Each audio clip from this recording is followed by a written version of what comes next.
CAPF assistant commandant 2024 के लिए अब सिर्फ 90 डेज़ रह गए हैं। पेपर 2 के अंदर 2 रिपोर्ट्स आती हैं 10 नंबर की, बहुत ईजी हैं। पर आपने अगर अभी तक नहीं देखा है कैसे रिपोर्ट को लिखना है, तो आज मैं रिपोर्ट राइटिंग का एक टॉपिक लेके आया हूँ। बहुत ही अच्छे तरीके से डिटेल में सारी चीज़ें बताऊँगा, so stay connected. Hey, hello everyone. I welcome you all to your own YouTube channel Uniform Forces. I hope you guys are doing great. तो आज की वीडियो बहुत ज़्यादा हेल्पफुल है बिकॉज इसमें मैं आपको एक रिपोर्ट बताऊंगा प्रॉपर 0 से लेके 100% तक, यानी शुरू से लेके एंड तक कि how you have to write a report. आज का एक टॉपिक मैंने सेलेक्ट किया है, बहुत अच्छे तरीके से बताऊंगा। करंट अफेयर्स का ये टॉपिक है, तो सारी वीडियो को अच्छे से देख लेना। But before starting, if you haven't subscribe to my channel, do subscribe it. आज की वीडियो बहुत ज़्यादा हेल्पफुल आपको लगेगी। तो चलिए वीडियो शुरू करते हैं। So in today's video will take up how to write a report. ठीक है, report writing you have to write 2 reports of 10 marks each, और बहुत ही आसान है। अगर आपने एक बार इसके पैटर्न को समझ लिया, कैसे क्या चीज़ें लिखनी है उनको समझ लिया, तो ये रिपोर्ट राइटिंग काफ़ी स्कोरिंग हो सकता है। सो स्टे ट्यून्ड, और बहुत ही अच्छा कंटेंट मैं आज आपको लेके आया हूँ आपके लिए, जो आपके एग्ज़ाम में बहुत ज़्यादा हेल्प करने वाला है। तो वीडियो को पूरा देख लेना, आपको ये काफ़ी हेल्प मिलेगी। इसमें मैं स्टेप बाय स्टेप आपको बताऊँगा किस तरीके से जो आपको रिपोर्ट राइटिंग करनी है। ठीक है, तो सबसे पहले will take today's topic is Uttarakhand tunnel collapse. So as you know that the tunnel in Uttarkashi district of Uttarakhand collapsed on 12th of November. ठीक है, और उसके बाद फिर वो काफ़ी दिनों तक जो है the workers remained trapped in that tunnel. तो our report writing topic is Uttarakhand tunnel collapse. ठीक है, तो स्टेप बाय स्टेप में देख लें। सबसे पहला काम क्या है, you have to make a box. ये बॉक्स दिख रहा है आपको यूजिंग पेंसिल एंड स्केल और रूलर। ठीक है, पेंसिल और रूलर की मदद से आपको जो है एक बॉक्स बना लेना है पेंसिल से। ये बॉक्स दिख रहा है, इसी के अंदर हमारी रिपोर्ट लिखी जाएगी। So first is you have to write the topic on the top middle. ठीक है, यहाँ पे दिख रहा है उत्तराखंड टनल कोलैप्स। ये सारा कैपिटल लेटर में लिखा जाएगा, all has to be written in capital letter and you have to underline. ठीक है, यहाँ पर एक ही अंडरलाइन होगी, यहाँ पे अलग अलग दिखा रहा है, बट आपको एक ही अंडरलाइन इसमें करनी है। इसमें ऐसे अलग अलग 3 लाइन्स नहीं होंगी, एक ही लाइन पूरा अंडरलाइन हो जाएगा। After that you have to write the correspondent XYZ या ABC लिख सकते हैं। ठीक है, you don't have to write your name. Make sure कि आप अपना नाम ना लिखें, कोई न्यूज़पेपर का नाम भी ना लिखें। ठीक है, जस्ट इसमें XYZ या फिर ABC इसको लिख दें, तो that will do the work. ठीक है, इसके बाद सेकंड लाइन में आपको लिखना है डेट। ठीक है, तो यहाँ पे डेट क्या हो सकती है, डेट कोई भी हो सकती है, from the date of incident to the date before the exam. ठीक है, एग्ज़ाम से पहले से लेके और इंसिडेंट के बीच तक की कोई भी डेट आप ले सकते हैं। तो यहाँ पे जैसे इंसिडेंट 12 नवंबर को हुआ था, तो मैंने 12 नवंबर की डेट इसमें डाल दी है। After that you have to mention the place. ठीक है, तो जहाँ पर ये हुआ है, ये उत्तराखंड में हुआ है, तो I have mention this place. ठीक है, आगे बढ़ते हैं। सबसे पहले मैं इसको अलग अलग पार्ट्स में दिखाऊंगा ताकि आपको जो कोई कन्फ्यूज़न आ रहे, क्लैरिटी आ जाए। ठीक है, तो सबसे पहला पैराग्राफ जो होगा that will be your introduction. Basically context क्या है, जब हमें कोई चीज़ पढ़ते हैं तो पहले हम उसका कॉन्टेक्स्ट जानते हैं, क्यों बात कर रहे हैं हम उसके बारे में आज। ठीक है, तो सबसे पहले let's see the introduction. So introduction is an under construction Silkyara Barkot tunnel along the Yamunotri national highway in Uttarkashi district Uttarakhand collapsed trapping around 40 workers inside. ठीक है, ये एक सेंटेंस अगर आपको बड़ा लग रहा है तो आप इसको 2 पार्ट्स में बांट सकते हैं, जैसे कि an under construction Silkyara Barkot tunnel along the Yamunotri national highway in Uttarkashi district collapsed around 40 workers were trapped inside. ये 2 सेंटेंस में आपने कर दिया, या फिर इसको एक सेंटेंस में डाल सकते हैं जैसे यहाँ पे लिखा हुआ है। Then the incident raises concerns about tunnel construction and negligence in following standard codes of tunnel engineering. तो इसका मतलब क्या हुआ कि एक अंडर कंस्ट्रक्शन टनल है सिलकियारा बारकोड जिसका नाम है, जो कि यमुनोत्री नेशनल हाईवे के साथ साथ चलती है उत्तरकाशी डिस्ट्रिक्ट उत्तराखंड में, वो कोलैप्स हो गई, वो गिर गई है, जिसकी वजह से 40 वर्कर अंदर फंस गए हैं।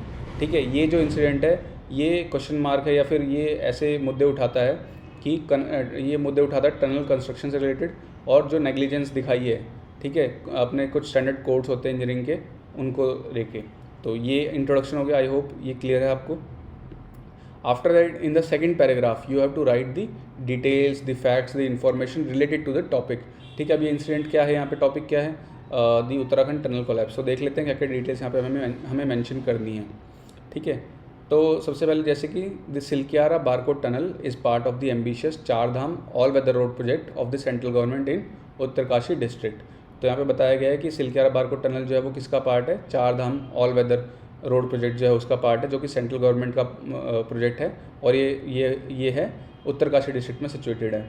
ठीक है। Then the construction of tunnel was tendered to Hyderabad headquartered Navayuga engineering company. तो ये कंस्ट्रक्शन का टेंडर जो है किसे दिया गया था? हैदराबाद की एक कंपनी है नवयुग इंजीनियरिंग कंपनी, उसे दिया गया था। The tunnel is 4.5 kilometre long and the collapse section is situated around 200 to 300 metres from the tunnel mouth. तो ये टनल की लेंथ जो है 4.5 किलोमीटर्स है और जो कोलैप्स हुआ है सेक्शन वो कहाँ पर है?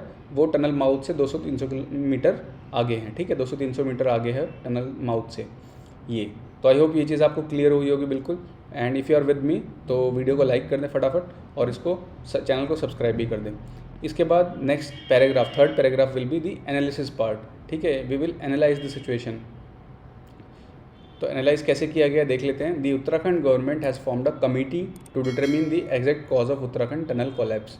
तो उत्तराखंड गवर्नमेंट ने एक कमेटी बनाई है ताकि पता लगाया जा सके कि टनल कोलैप्स क्यों हुआ है।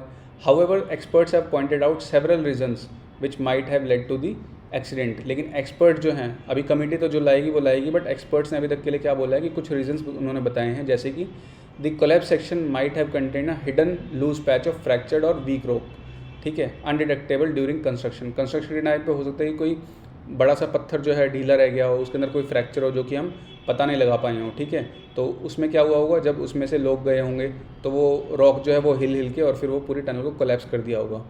Second is the water seepage through this compromised rock could have eroded it over time, creating an unseen void atop the tunnel structure। या ऐसा हो सकता है कि कुछ रॉक के अंदर फ्रैक्चर आ गया था, धीरे धीरे उसमें पानी का रिसाव हुआ, जिस वजह से जो है वो पत्थर और लूज़ होता गया और उस वजह से जो है एक वॉइड बन गया, एक खालीपन बन गया जो एकदम से कोलैप्स हो गया।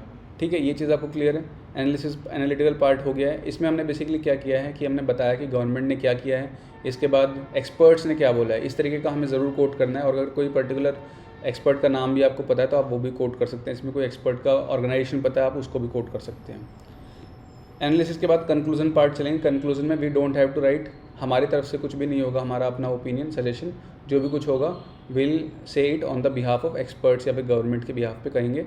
तो कंक्लूजन के बारे में बात आए, the tunnel building technology around 200 years old and if executed properly tunnels are dangerous. तो एक्सपर्ट ने सजेस्ट किया, experts have suggested implementing a stringent maintenance schedule by employing sensors and monitoring technologies.